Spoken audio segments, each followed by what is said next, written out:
हा आपला हक्काचा चॅनल AG न्यूज. संपादक अंबादास गज्जर. या यूट्यूब चॅनलला लाईक करा, शेअर करा, सबस्क्राईब करा. संपर्क 9492373892. राज्यातील 29 महानगरपालिकेच्या निवडणुकीची घोषणा राज्य निवडणूक आयोगाने सोमवारी दुपारी 4 वाजता पत्रकार परिषद घेऊन केली. मागील 4.5 वर्ष रखडलेल्या या निवडणुका अखेर लागल्याने कार्यकर्त्यांमधून आनंद व्यक्त होत आहे. निवडणूक आयोगाने घेतलेल्या पत्रकार परिषदेमध्ये सर्व महानगरपालिका क्षेत्रामध्ये आज सोमवार 15 डिसेंबरपासून आचारसंहिता लागू करण्यात आली आहे.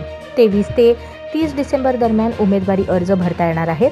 31 डिसेंबर रोजी अर्ज छाननी होणार आहे. उमेदवारी अर्ज मागे घेण्यासाठी 2 जानेवारी 2026 ही शेवटची तारीख आहे. त्यानंतर 13 दिवस प्रचाराला देण्यात आले असून 15 जानेवारीला राज्यात महानगरपालिकेसाठी मतदान होणार आहे आणि लगेच दुसऱ्या दिवशी म्हणजे 16 जानेवारी रोजी मतमोजणी घेण्यात येणार असल्याचे निवडणूक आयोगाने सांगितले. हा आपला हक्काचा चॅनल AG न्यूज. संपादक अंबादास गज्जर. या यूट्यूब चॅनलला लाईक करा, शेअर करा, सबस्क्राईब करा. संपर्क 9492373892.